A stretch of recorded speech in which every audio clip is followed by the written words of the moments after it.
আরো একটি ব্রেকিং নিউজের দিকে নজর রাখতে হচ্ছে। স্ত্রীকে খুনের অভিযোগে জালে স্বামী হরিদেবপুরে ডায়মন্ড পার্কে মহিলা খুনে ধৃত, গ্রেপ্তার অভিযুক্ত স্বামী কার্তিক দাস।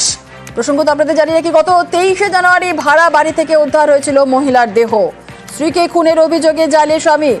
আমাদের সঙ্গে রয়েছেন আমাদের প্রতিনিধি অমিত। অমিত, পুলিশ কিভাবে কিনারা করলো?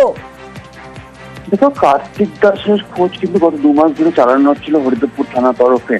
ইতিমধ্যেই কার্তিক ভাইয়ের ছবিও প্রকাশ করা হয়েছিল সংবাদ মাধ্যমে এবং কার্তিক দাসের খোঁজ দিলে পুরস্কার দেওয়া হবে এমনটা কিন্তু ঘোষণা করা হয়। এবং কার্তিক দাসকে ধরার ক্ষেত্রে যে বিষয়গুলো পুলিশের যে দাবি করা হচ্ছে, কার্তিক দাসের বেশ কিছু বিষয় পুলিশ সামনে এনেছিল। সেটি হচ্ছে তার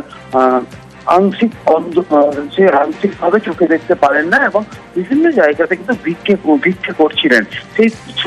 সেই টিপ অফ কিন্তু পুলিশ পাচ্ছিল। সেক্ষেত্রে হাওড়া স্টেশন সংলগ্ন এলাকা থেকে কালকে সূত্র মারফত খবর পায় যে কার্তিক ওই এলাকায় ঘোরাঘুরি করছে। এরপরই হরিদেবপুর থানা পুলিশ এখানে পৌঁছে যায় এবং কার্তিক ধরেছে।